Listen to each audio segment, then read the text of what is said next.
From far and wide, O Canada, we stand on guard for thee. Do you remember when the Canadian Football League had expanded into the United States? It was in the early 1990s.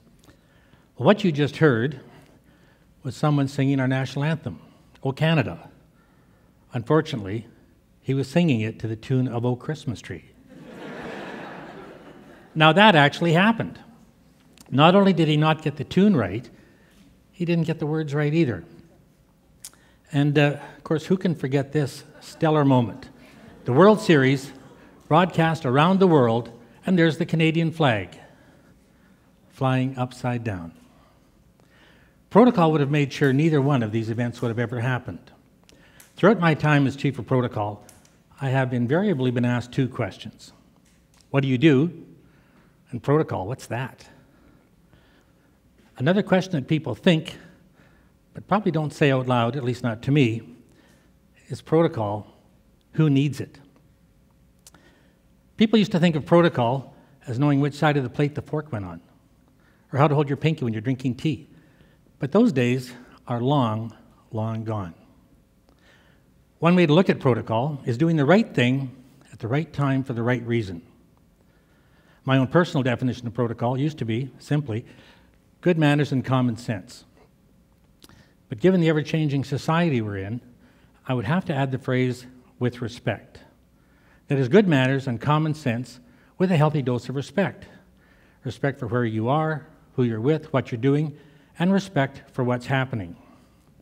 Winston Churchill, just to paraphrase a saying of his, it was actually about democracy, but it certainly applied to protocol.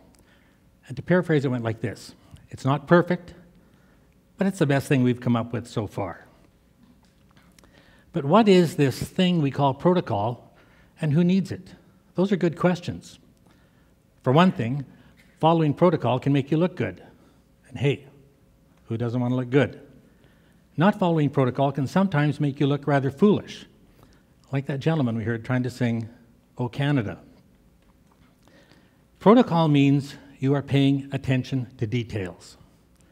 It can make everything flow, puts people at ease. One of the best compliments a protocol office can receive is when people don't know protocol's even involved at all, when everyone thinks that whatever is happening is just happening naturally. The universe is unfolding as it should. You've all seen the sign, keep calm and carry on. Great advice. It could and probably should be the official motto of anybody involved in protocol. Protocol today is often heard in reference to the rules of government. It's a French word, actually, and it's meant to describe the rules of etiquette for diplomats. I really don't like the word rules in this definition, because rules implies that they're cast in stone.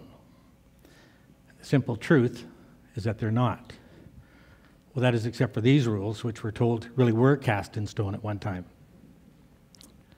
I was watching television the other night, and I saw an ad for an investment firm. And their slogan, their motto was, "It's time to bench the benchmarks." That also applies in part to protocol. Protocol is found everywhere in many circles, far outside of diplomatic circles. Schools have protocols. The military has protocols. Golfers have protocols. Hospitals have protocols. Penitentiaries have protocols. Protocols are found everywhere, every day, in virtually every section of society. And you practice protocols several times each day in your workplace. You do the right thing at the right time for the right reason. Protocol, I think, is a relatively fluid practice, and it's becoming more so every day. In fact, it's become so entrenched in our day-to-day life, it's really become part of our culture.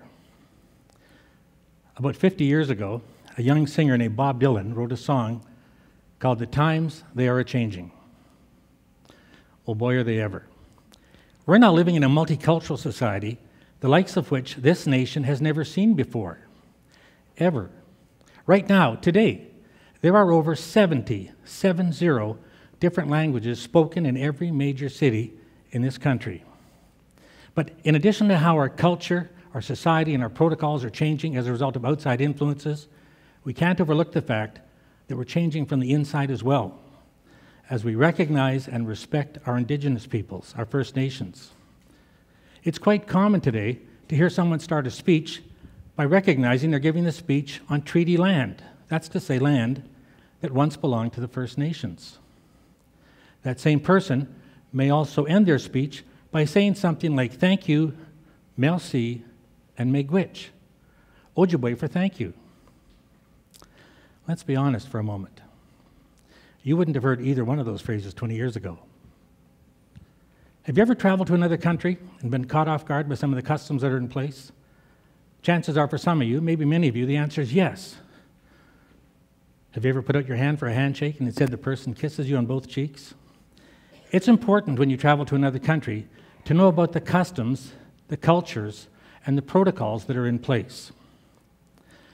Governments from coast to coast are continuously organizing trade missions to other nations. These are complicated. But one thing at the top of their mind, the leader's mind, that's going to go travel to another nation is protocol. Because in essence, they're really going to meet a lot of people that they've never met before. They want to know stuff like, who's going to do the introductions? Is there a gift exchange? What's appropriate? Is language an issue? Where will I sit? How will the meeting start? How will the meeting end? Many nations have a protocol for exchanging business cards. This may all sound kind of trivial, but trust me, they are important.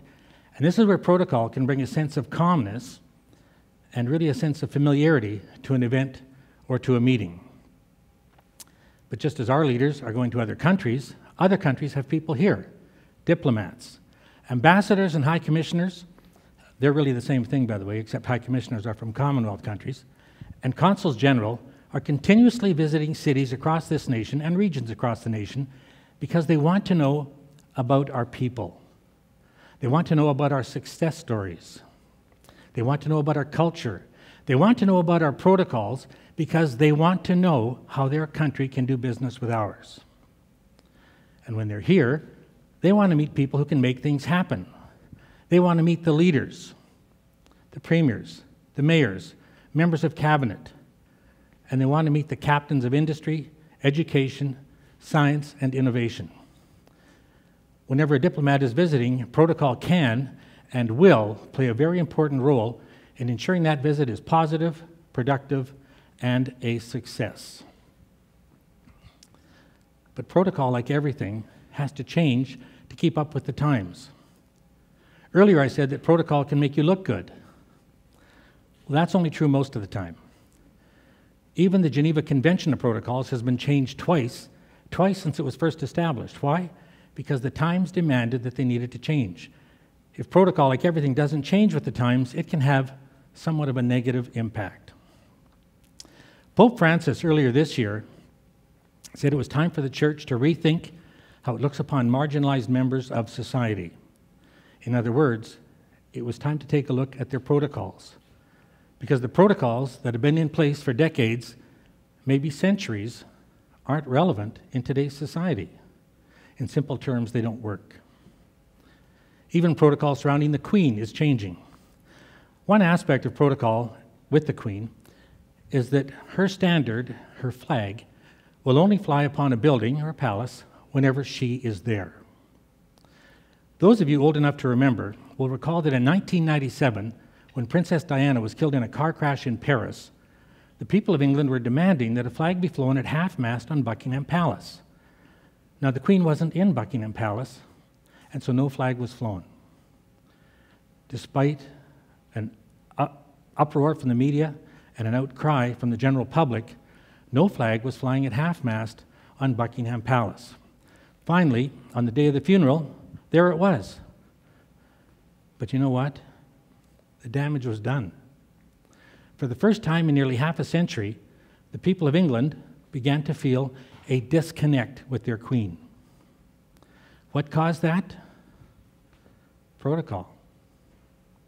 But since that time, the Queen has lowered the flag on Buckingham Palace several times. She lowered it when the Queen Mother died. She lowered it when Margaret Thatcher died, former Prime Minister Margaret Thatcher. She lowered it when 9/11 happened. She lowered it when the London subways were bombed in 2005.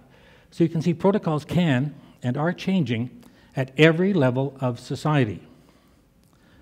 The Hudson's Bay Company is one of the oldest, it might be the oldest, continually operating company in North America. It was founded in 1670, long before there was a United States and long before there was a Canada. One of the protocols of the Hudson's Bay Company used to say that whenever a monarch visited this part of the world, they were to be gifted with 2 black beaver pelts, furs. Now, in 1984, when the Queen visited Manitoba, the Hudson's Bay Company wanted to honor that protocol, but they recognized times had changed and protocols had changed.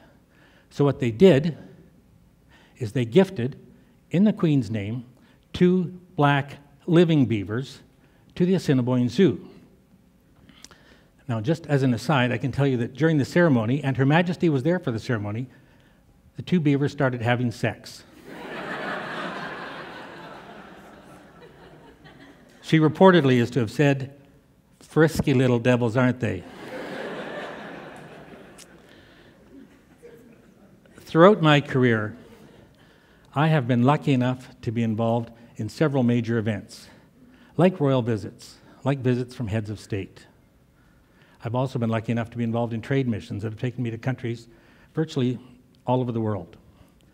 And for those of you who practice protocol, if it's any comfort, I can tell you I can't recall a single event, not one, that's ever really gone just exactly the way I wanted it to. As I've said, you keep calm and carry on. But regardless of the culture or the circumstance of the event, clearly protocols, the culture of protocols, are changing everywhere. We need to change how we show respect, and we need to respect, maybe more importantly, that we've got to change. Let me come back to that earlier question I mentioned. Protocol. Who needs it? You already know the answer. It's everyone. Thank you, merci, and miigwech.